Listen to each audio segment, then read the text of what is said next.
नमस्ते दोस्तों, आज हम जानेंगे यूलर नंबर ई के बारे में। ई जिसका वैल्यू हम लोग बोलते हैं 2.718।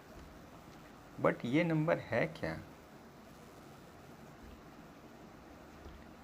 इस नंबर में क्या खासियत है? ये आया कहाँ से 2.71? इसे हम लोग ये भी कहते हैं e is the natural rate of growth. Natural rate of growth, but how? आइए इसके बारे में हम लोग इन्वेस्टिगेशन करते हैं कि ये नंबर आखिर आया कहाँ से, इस नंबर में खासियत क्या है। तो रेट ऑफ ग्रोथ का बात हो रहा है तो हम लोग एक काम करते हैं। सपोज़ हम लोगों के पास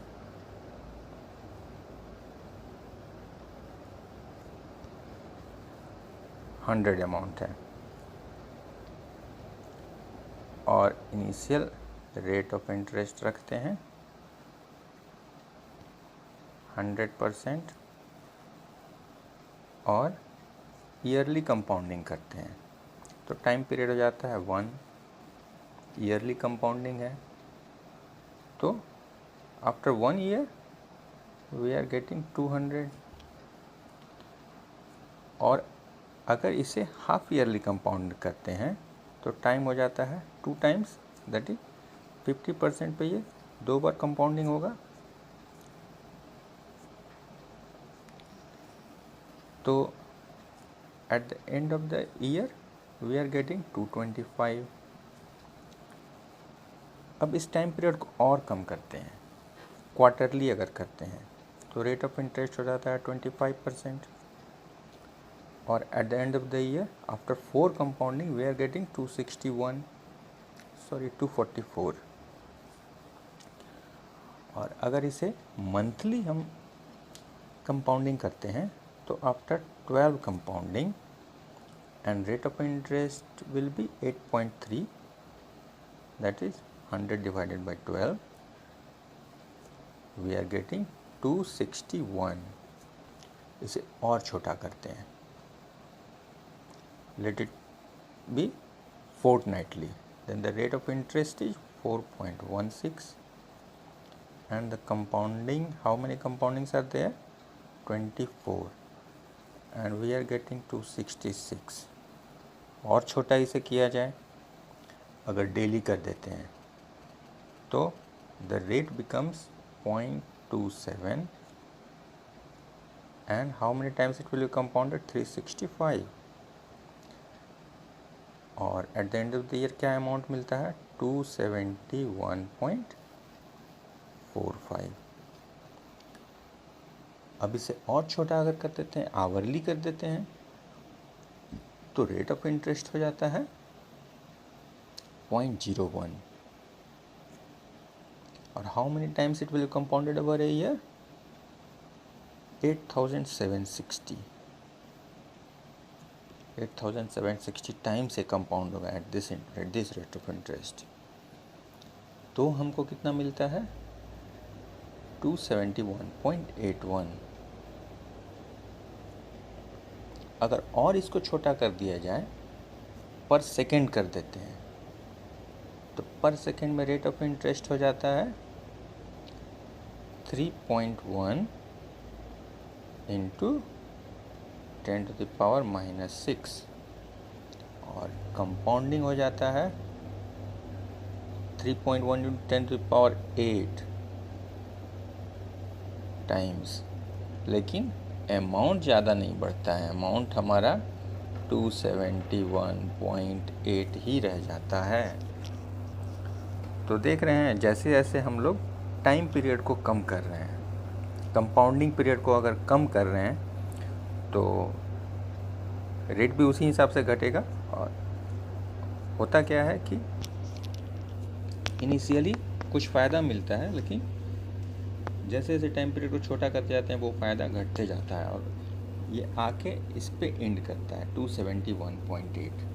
that is our initial amount has multiply 2.718 times, and this is the Euler number.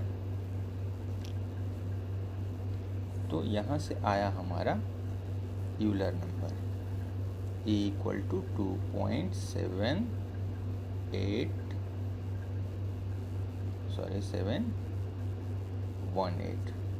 ये हो गया यूलर नंबर।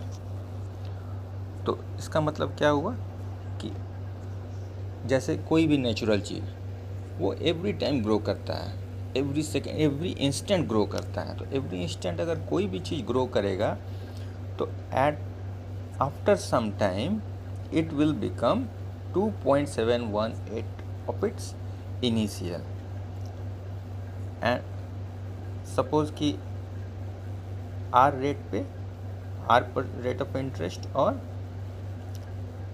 T टाइम तक वो ग्रो कर रहा है, तो हो जाता है e to the power RT।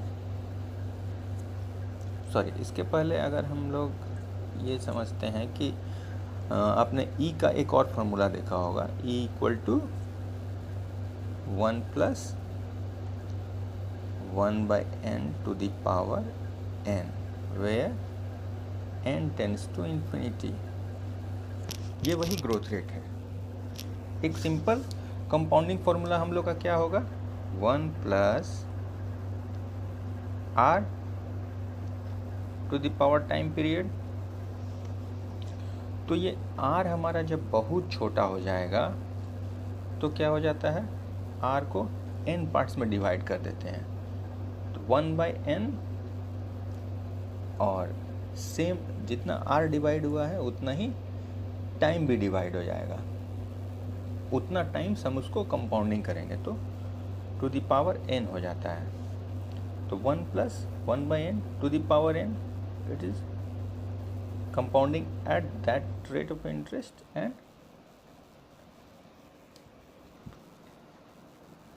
up to that time period.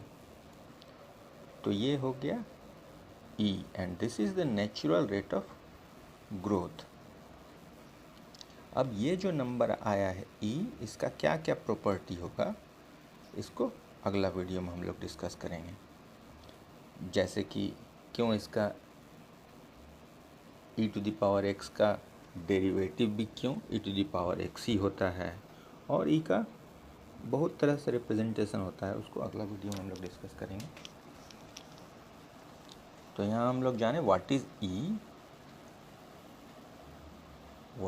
e and how is it natural rate of growth. How is it natural rate of growth?